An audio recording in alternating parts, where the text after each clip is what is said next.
சரி அண்ணே, இப்போ அப்படியே கேட்குறத மட்டும் பதில் சொல்லுங்க. பேர் இதை மட்டும் சொல்லு, வேற ஒன்றும் இல்லை. தம்பி வணக்கம். வணக்கம்ண்ணே. என் பேர் பெரியசாமி. நான் கோபால்ஸ்னு ஒரு அமைப்பு, அதாவது பசுமாட்டுக்காக வேண்டி நாட்டு பசுமாடுகளை பாதுகாக்க வேண்டிய அமைப்பில் இருந்து உங்கள்கிட்ட பேச வந்திருக்கேன். சரிண்ணே. உங்களை பற்றி விஷயம் சொல்லுங்கள். உங்கள் பேர், இது ஊர் எங்கே, நம்மகிட்ட எவ்வளோ காலமாக அந்த மாடு நிற்கிது அப்படிங்கிறத மட்டும் சொல்லுங்கள். என் பேர் மணிகண்டம்ண்ணே. ம். நான் எங்கள் தாத்தா காலத்து மாடு இருந்து, அதுக்கு எங்கள் அப்பா காலத்து மாடு கிடையாது, நான் எடுத்து மேய்க்கேன். இது எந்த ஊர், எந்த ஏரியா? இது வந்து ஆனைக்குளம். ஆனைக்குளம். ஆனைக்குளம், ஆமா. ஏது வள்ளியூர் பக்கத்தில்? வள்ளியூர் பக்கத்தில் ஆனைக்குளம். சரி சரி. நாங்கள் பனகுடி. எங்குள்ள மேய்ச்சல் இல்லாம நாங்க இங்க வந்திருக்கோம். இப்போ நம்மகிட்ட எவ்வளோ மாடு இருக்கு? இப்போ எங்கிட்ட ஒரு எல்லாரும் 300 கூட இருக்கும். 300 மாடு இருக்கு. ஆமா. இப்போ முன்னாடி இருந்ததுக்கும் இப்போ இருந்ததுக்கும் உள்ள உங்களுக்கு சேலஞ்சஸ் என்ன, சவால் இருக்கு? முன்னாடி மாடு மேய்ச்சல் இருந்து இப்போ மாடு மேய்ச்சல் போது மழைகள இருந்து மேய்ச்சாங்க எல்லாரும்.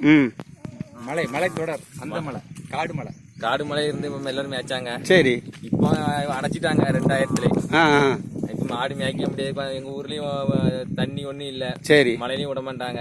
நாங்க அப்படி ஊரா பத்திட்டு அலையிறோம். ஊரா பத்திட்டு அலையிறோம். இப்போ இந்த மாட்டுல உங்களுக்கு பழைய சரித்திர சான்றுகள் ஏதாவது சொல்ல முடியுமா? அதாவது ஒரு மழை பெஞ்சதுலேருந்து, இடி இடிச்சதுலேருந்து எங்களை மாடு காப்பாற்றுச்சுன்னா நாங்கள் மாட்டை காப்பாற்றோம், அப்படி ஏதாவது சரித்திர சான்றுகள் சொல்ல முடியுமா? எல்லாம் ஏற்கனவே மழைகளை வந்தால் எல்லாம் வரும். நாங்கள் மாட்டை காப்பாற்றிட்டு இருக்காங்க. மாட்டை தொழில பட்டினி வைக்க முடியாது. எவ்வளோ மழை பெஞ்சாலும் நாங்கள் திறந்து தான் எவ்வளோ மாட்டை காப்பாற்றி தான் இருக்கும். காப்பாற்றி தான் இருக்கும். சரி. பாரம்பரியத்தை விடப்படான்னு வச்சிருக்கோம். பாரம்பரியத்தை விடப்படான்னு வச்சிருக்கீங்க, சந்தோஷம். இது இப்போ நம்ம ஏரியா மாடு, இதுக்கு என்ன பிரீடுன்னு உங்களுக்கு வகை தெரியுமா? இது வந்து நாட்டு மாடு. நாட்டு மாடுல நான் இப்ப சொல்றேன், மதுரைக்கு தெற்க இந்த வகை மாடுகளுக்கு பேர் வந்து தென்பாண்டின்னு ஒரு ரகம். இந்த தென்பாண்டி ரகம் கடந்த 5 தலைமுறையா நீங்க வளர்த்துட்டு இருக்க ரொம்ப சந்தோஷம்.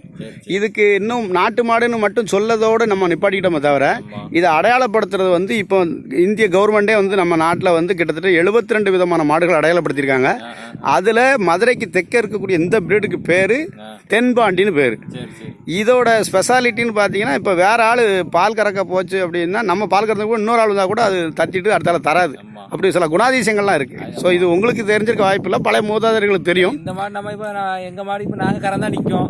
வேற வெளியில் வந்தா கடிக்கும், வேற ஆள் தான் கடிக்க வரும், பாய வரும். சொல்ல விடாது. அதான் தன்னுடைய சொந்த ரத்தம் யாரு, அசல் ரத்தம் யாருன்னு அடையாளப்படுத்தக்கூடிய அளவில் அதுக்கு ஒரு அறிவு இருக்கு.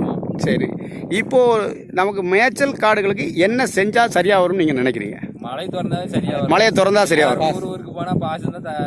உங்க முன்னோர்களுடைய பாசு நீங்க உங்கள்ட்ட எதுவும் வச்சிருக்கலாம் கையில? இருக்கு. அந்த பாசுகளை எல்லாம் நம்ம கோபால்ஸ் மூலமா நம்ம ஒருங்கிணைச்சு மீண்டும் இந்த மலையை திறந்து நம்ம மாடுகளை மலையில ஏற்றுறதுக்கு உண்டான முயற்சி நம்ம எல்லாரும் சேர்ந்து எடுப்போம். அதுக்கு உண்டான வேலைகளை, நடவடிக்கைகளை பூரா நம்ம தொடர்ச்சி இதுல பயணப்பட்டுக்கிட்டே இருப்போம். இது வரைக்கும் உங்க வாழ்க்கையில இவ்வளவு பெரிய ஒரு 300 மாடுகள் இருக்கக்கூடிய விஷயத்தெல்லாம் இந்த பகுதியில் வந்து பார்த்து எங்களுக்கெல்லாம் ரொம்ப சந்தோஷம். மீண்டும் இதை கடைப்பிடிச்சிக்கிட்டே இருங்க. நாம் இந்த இயற்கையோடு சேர்ந்து பயணப்படுறது, நம்முடைய பாரம்பரியத்தை காப்பாற்றுறதுல நமக்கு ஒரு பெருமையே உண்டு. அதை நம்ம விட்டு கொடுக்கவே வேண்டாம். நிச்சயமாக எல்லாரும் சேர்ந்து பயணிப்போம். நன்றி.